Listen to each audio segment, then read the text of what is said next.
Hello friends, આજે આપણે બનાવીશું ભરેલા રીંગણાનું શાક. તો તેની હું એક સિક્રેટ ટિપ્સ બતાવીશ. હા, એક મસ્ત ટિપ્સ સાથે આપણે ભરેલા બટેકાનું ભરેલા રીંગણાનું શાક બનાવીશું. તો એ માટે આ કૂણા રીંગણા લીધા છે, રવૈયા, અને એને આપણે જો આ રીતે પણ સમારી શકાય. એના જે અને શું કહેવાય, આ કાઢી નાખવાનું અને પાછળના ચાર રીતે પછી અંદરથી જોઈ લેવાનું પાછું કે એમાં કાંઈ જીવાત નથી ને એમ. જો આ રીતે આપણે સુધારી શકાય અને આ રીતે પણ સુધારી શકાય. બે રીત છે. જો આ બે રીત, આ બીજી રીત. જો આ બીજી રીત ફરજિયાત જોઈ લેવાની. જો આ બંને રીતે આપણે રીંગણાને કાપી શકીએ, સમારી શકાય. બધા રીંગણા આપણે સુધારી લીધા છે.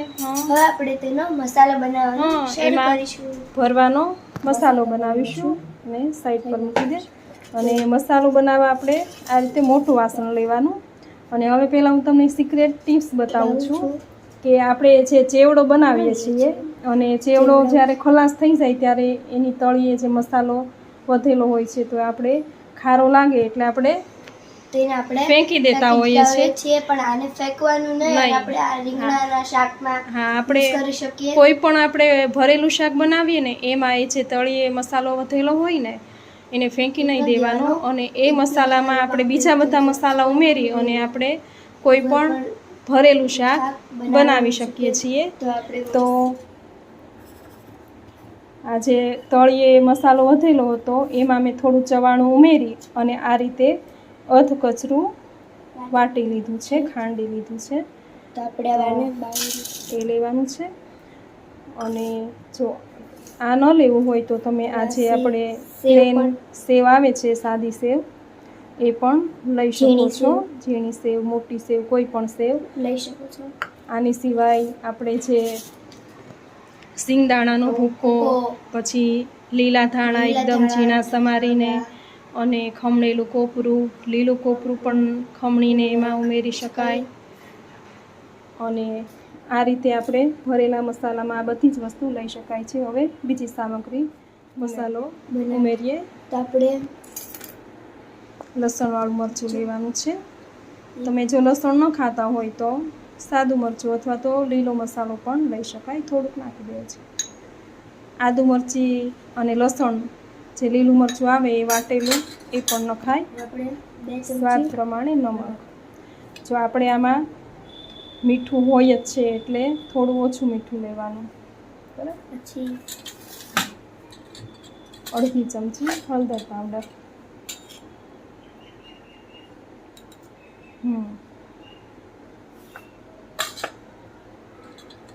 અને હિંગ થોડીક જ છે, બધી નાખી દે.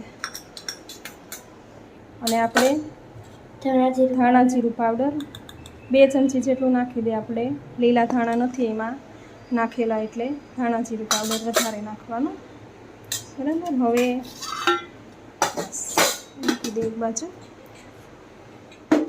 આપણે તેની અંદર 2-3 ચમચી તેલ ઉમેરવાનું છે. 2 પાવડા જેટલું તેલ ઉમેરવાનું છે. બસ. હવે છે ને આ મસાલો આપણો બધો સારી રીતે મિક્સ થઈ જાય અને છૂટો ન પડે ને એ માટે થોડું એવું પાણી ઉમેરવાનું છે. 2 ચમચી જેટલું, વધારે નહીં.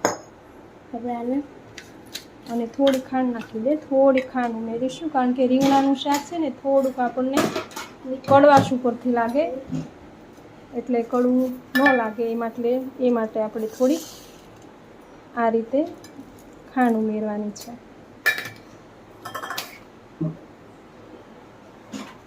મૂકી દો ડબ્બો.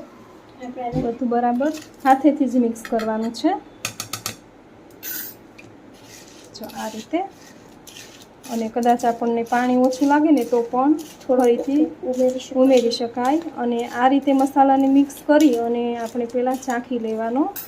જો મીઠું વધારે લાગે તો ઓછું કરવા બીજો કોઈ મસાલો ઉમેરી દેવાનો, ધાણા જીરું કે પછી ખાંડ.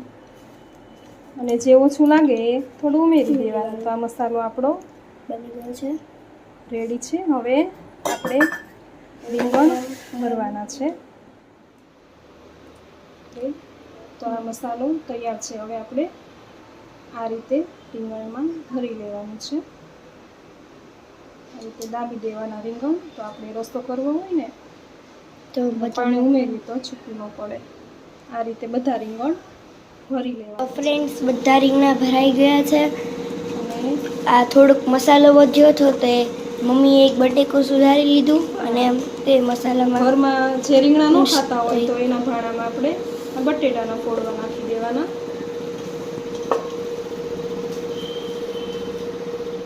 ભરાઈ ગયા છે બધા. અને હવે એમાં આપણે તેલ ઉમેરવાનું છે.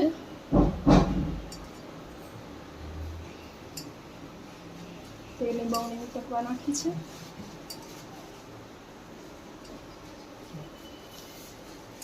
એટલે 3 પાવડા જેટલું તેલ ઉમેરવાનું છે. એટલે 5 થી 6 ચમચી જેટલું તેલ થશે.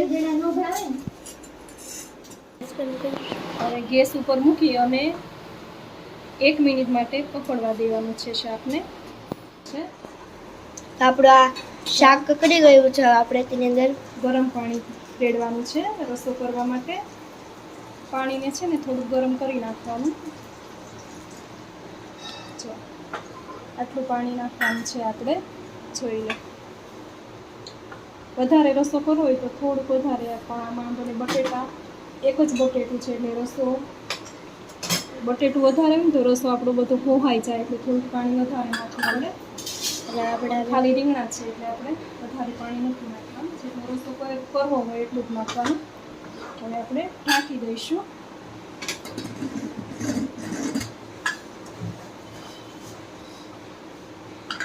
બે સીટીમાં શાક તૈયાર થઈ જશે. તો ફ્રેન્ડ્સ શાક બનીને તૈયાર તૈયાર છે. હું બતાવું તમને. જો રીંગણા મસ્ત એકદમ આખાર્યા છે અને જો મસાલેદાર મસ્ત ટેસ્ટી શાક બન્યું છે. હવે આમાં ઉપરથી લીલા ધાણા સુધારીને નાખી દેવાના.